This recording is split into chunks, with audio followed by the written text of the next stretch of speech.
Sorry, let's just forget about our conversation this time. I've been single my whole life, and it's been about 6 months since I registered at a matchmaking agency.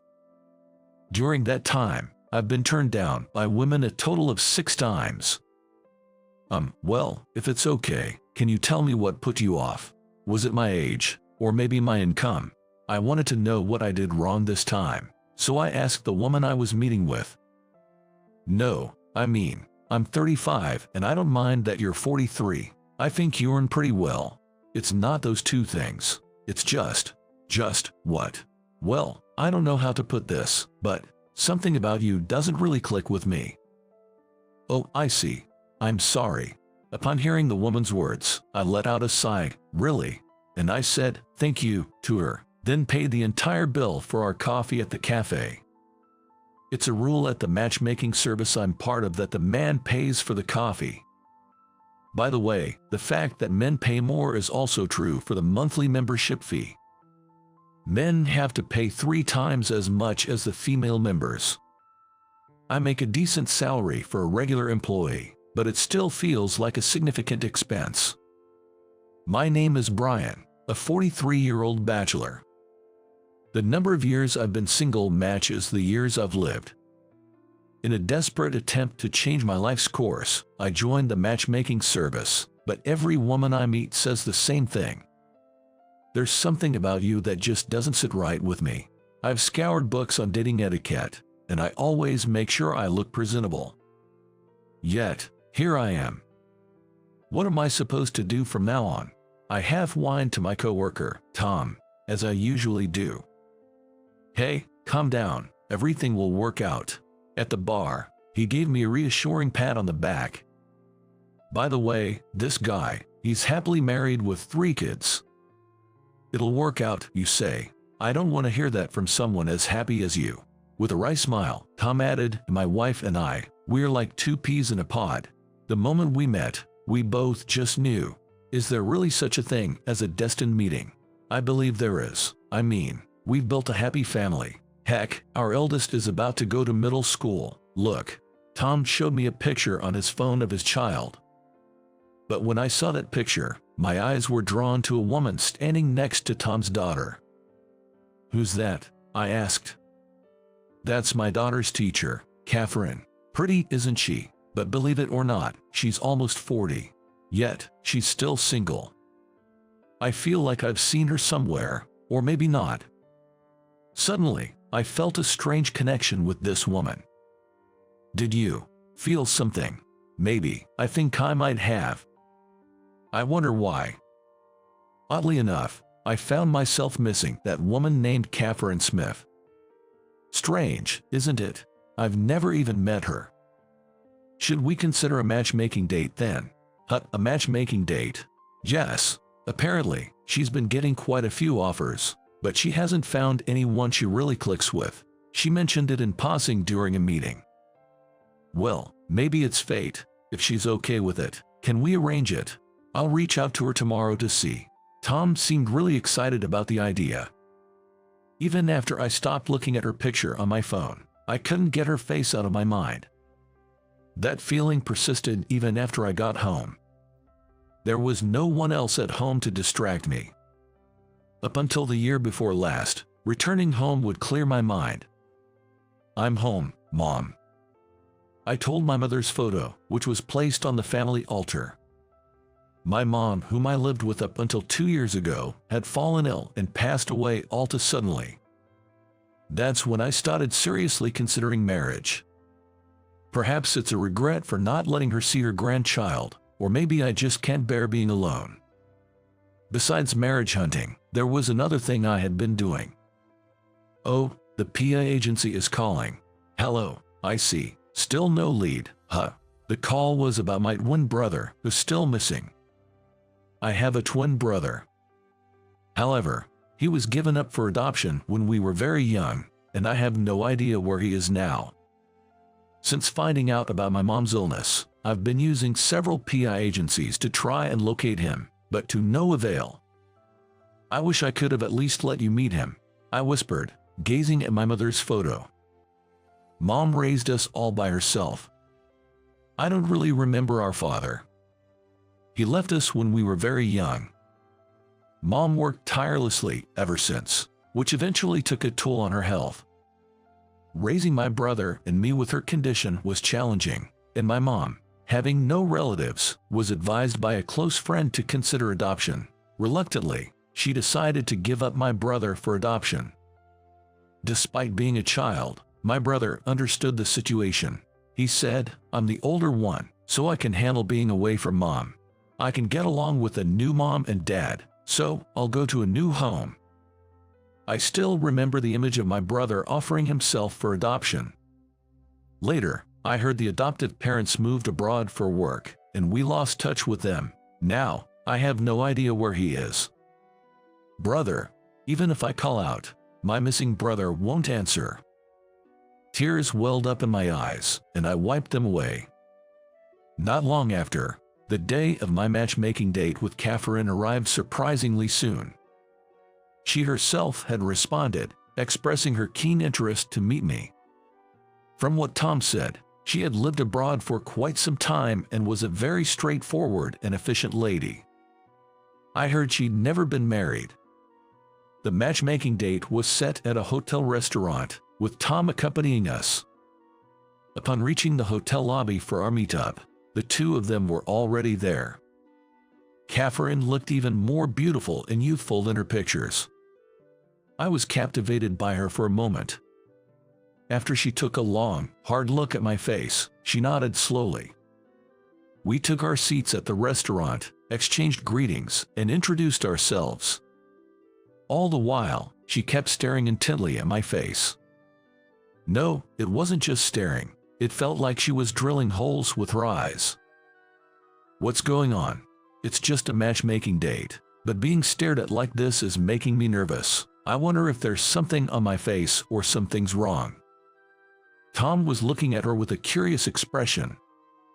After the introductions, time flew smoothly, with Tom keeping the mood lively. She had a cheerful personality and was easy to talk to. Tom's cell phone rang midway, so he excused himself, leaving the two of us alone in the room. Suddenly, she looked serious and asked, "Haven't we met before?" I told her I felt the same, but when Tom came back, she fell silent. We then decided on the next day to meet and agreed to go out for dinner. I booked the barbecue place she had mentioned, making sure we had a private room to chat comfortably. No sooner had I taken my seat than she eagerly began speaking. "Just as I thought. You look just like my bro, Steve. You're his spitting image." That's what she said to me. Excuse me. I didn't understand what she meant. "How do you know my brother's name?" Upon asking that, she shared an astonishing story. "Well, it's not about knowing. Steve is my adopted brother." What? I couldn't believe my ears. What does she mean? She's Steve's sister. How is that possible? I couldn't grasp the situation. "But why do you two look so alike?" Catherine stared at me intently before continuing. "Do you remember? We met once when we were kids. I was there the day your brother left his biological family." "Oh, the little girl from back then," I recalled upon hearing Catherine's words. "The day I parted ways with my brother. The family that took my brother in had a little girl with them.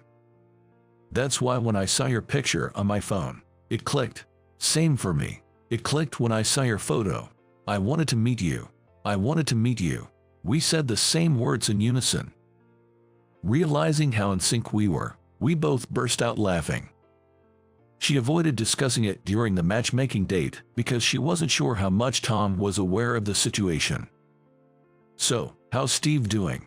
I lost contact with your family. I've tried hiring private investigators to find him, but with no luck. I wanted to tell him about our mom's passing. If it's okay, I'd like to meet him." Saying that, she looked downcast and lowered her gaze. "Is it hard for you to say about Steve?"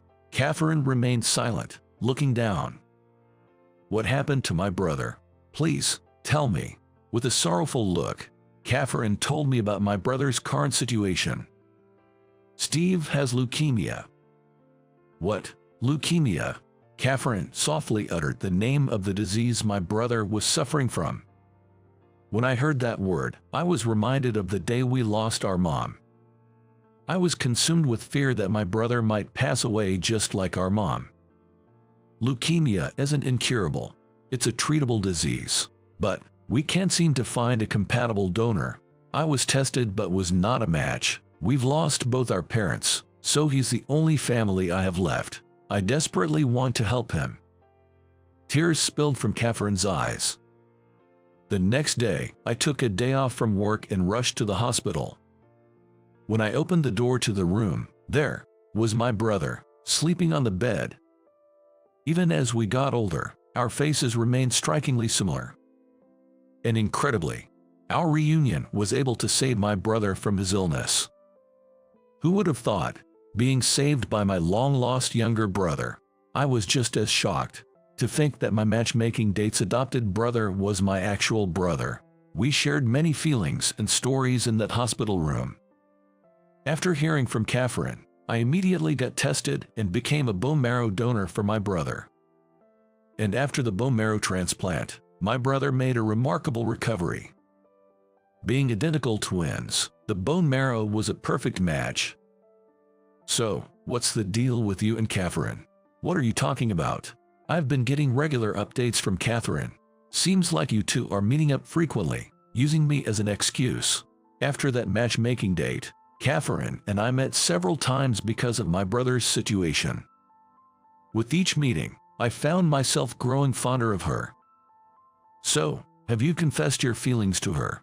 Well, she must have someone she's interested in, right? If there was such a man, you wouldn't be set up on a blind date with him. Steve, who had just risen from the bed, said with a chuckle. Maybe I should confess my feelings after all.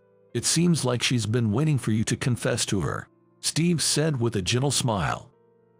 It felt like a dream to be able to laugh and talk like this with Steve after having been apart for so long.